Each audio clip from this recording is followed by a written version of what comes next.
Hey everyone, welcome back to another fantastic video. We're going to be covering two different types of differentiations and how a lot of people go wrong when structuring their product development. So if that sounds like something you'd enjoy watching, be sure to stick around, like and subscribe if you happen to be new, but without further ado, let's jump right into it. So we're going to move over into my computer here.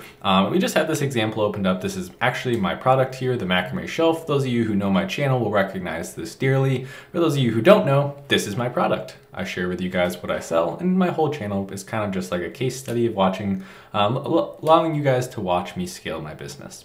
Now what we're going to talk about today is, like I said in the intro, there's two different types of differentiations.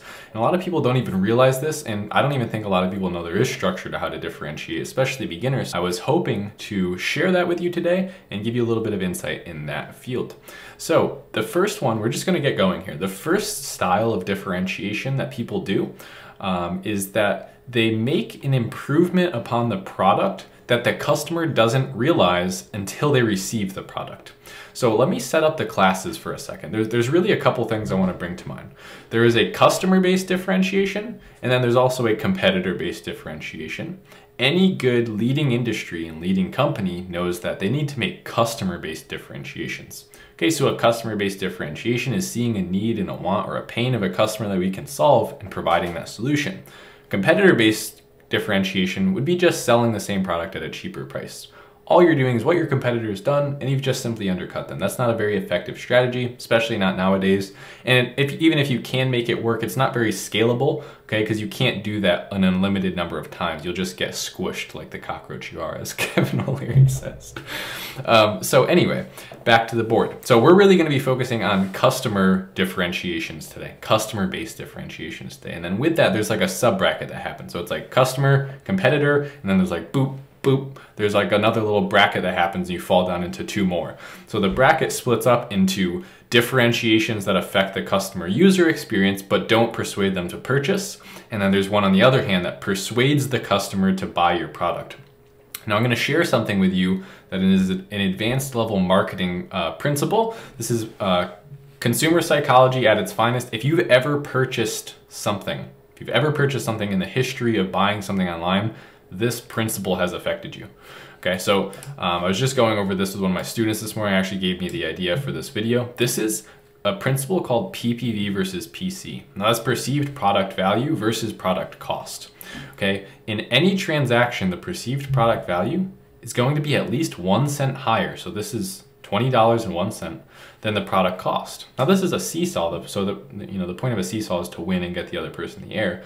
Your perceived product value should always be higher than your product cost. So think about it this way. If you have a, this is the example I like to use with food because it makes a lot of sense. Say you're not that hungry. Are you gonna buy a $20 sandwich? No, because the $20 in your hand is worth more to you than that sandwich is at that time. But say you're starving, you haven't eaten all day, you've been working, you have a $20 bill in your pocket, you walk by a sandwich shop, it smells so good. The thing's a foot long, and I don't need to describe it, but you go, that sandwich is worth, in your mind, your brain is doing this. You're not consciously going, that's at least worth $20.01, but your mind persuaded you and they said, that's more valuable than this $20 bill. Give me that thing. Now this is an expensive sandwich, 20 bucks. Okay, that's a high-end sandwich, but you get the point. Okay, maybe it's a sandwich, a side, some coleslaw. You get the point, right? So that's a principle that we're going to be working off of today, and it's actually, I wasn't as successful on Amazon as I am today until I learned that. And I'm saying that as humbly as possible. I still think I have an immense amount ahead of me to go. I really am just getting started here, so thanks for joining me here on this journey. So let's get into it. The first thing that I want you to understand is when you're making a customer-based differentiation that is geared towards the left side of the bracket, something that's going to improve the customer experience, that usually won't persuade them to purchase it. It's rare that those things go hand in hand, okay? So they're usually quite separate. The thing that gets the customer to buy my product might not necessarily be my packaging or the insert card or the lovely set of instructions or the high quality thing that I have, because they don't even know that that's the case yet, right? They bought it because of something I did on the front end and something I changed professionally with my listing or something like that.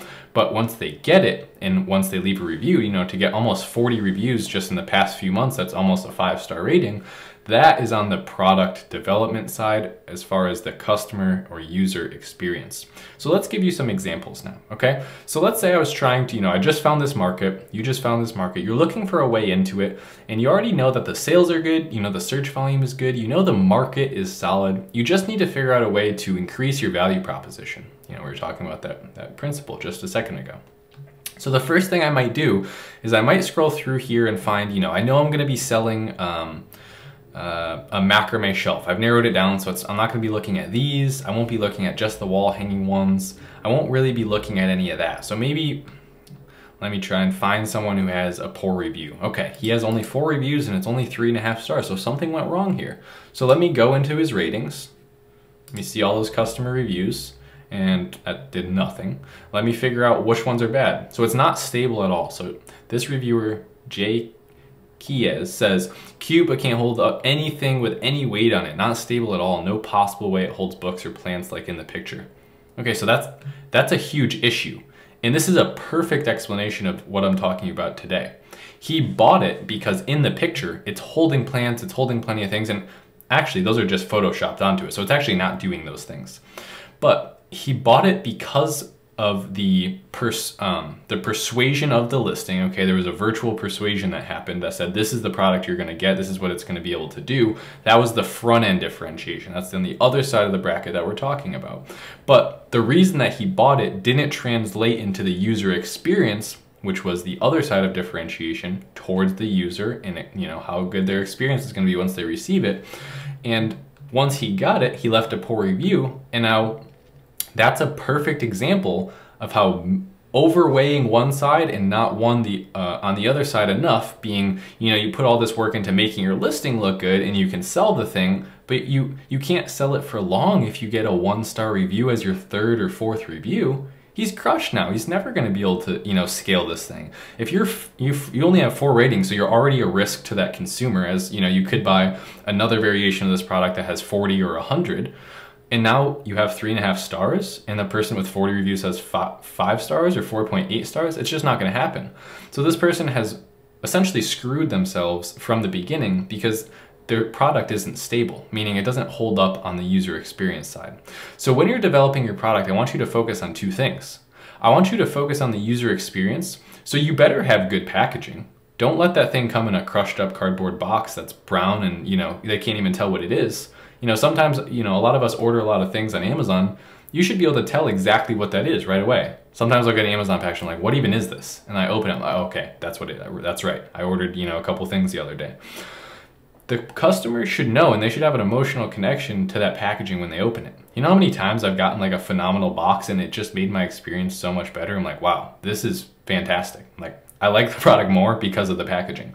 That's something that you should really focus on. That's something that I've definitely focused on. All of my current products have customized packaging so that when that customer gets that product, they know what it is.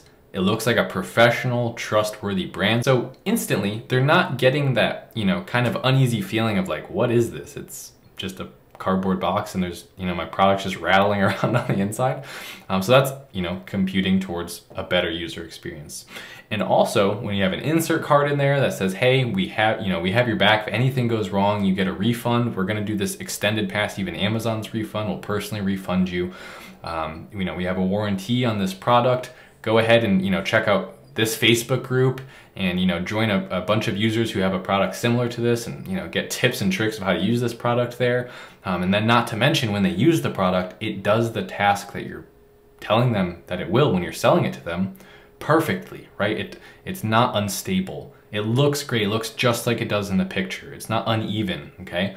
So you need to have a high quality product, and that's just one part of the differentiation. Now here's where people go wrong all the time. I see this consistently. People will spend all their energy on user experience and none of it on increasing their value proposition to even attract that customer. So just because you have happy customers doesn't mean you'll sell a lot. That's propelling you to sell more because, a number of happy sellers means a number of, happy reviews and 5-star reviews. And then your product goes up in ratings, so you sell slightly more.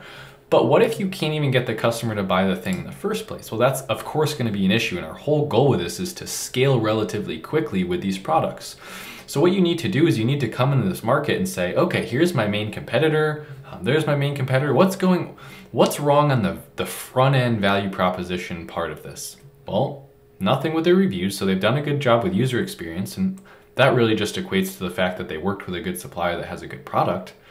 But what's really missing here, and what I'm thinking is missing, is do you notice something about myself, this listing, and this listing? It's the main image, okay? Look at the main images of these products. They look professional, okay? They look like a well-branded product that this seller clearly knows what they're doing. And to the eyes of the customer, you don't even look at it that way as this seller knows what they're doing, but they just instantly, it's kind of, you don't even have to think of, you're just more attracted to this or this product instantly.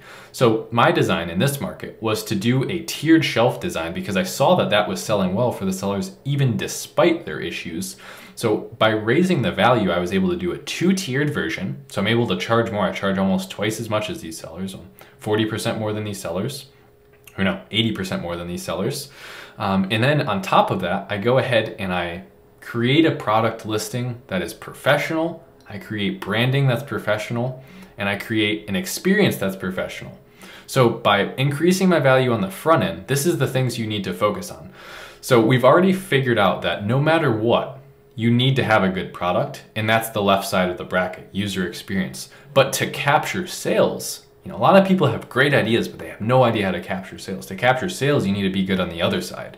You need to increase your value and get that customer to think that their $55 is worth less than your shelf here, in this case, or whatever your product may be.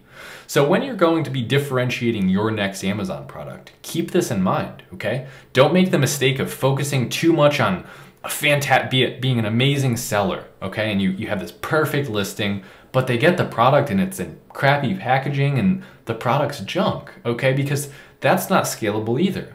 And don't be the person who focuses all on packaging and all on insert cards and all on user experience, but then you undercut yourself on the listing experience. And maybe your differentiation was not based off of the right things. What if I came into this market and then I started selling something that was never gonna work from the beginning? So that's where keyword research comes in. So I wanted to separate in your mind user experience and market analysis, okay? You need to be able to persuade the customer to buy it, but that product has to be able to withstand your customer's insight as well. If they don't like the product, it's not gonna sell for that long, even if you did a great job optimizing your listing. So this is what I wanted to talk to you about today. That's gonna do it for today's video. Be sure to like and subscribe if you haven't already, and comment down below when you plan to launch your first Amazon product, or if you already have a successful Amazon storefront with 1 or 2 products, or 10 or 15 products, when do you plan on launching your next one? I'm personally getting very motivated after Amazon's opened up their inventory. I'm working on a lot of new projects with Amazon right now. So that's something that I'd love to hear from you about. All right guys, thanks so much for watching, and I'll see you here on the channel tomorrow for another video. Later.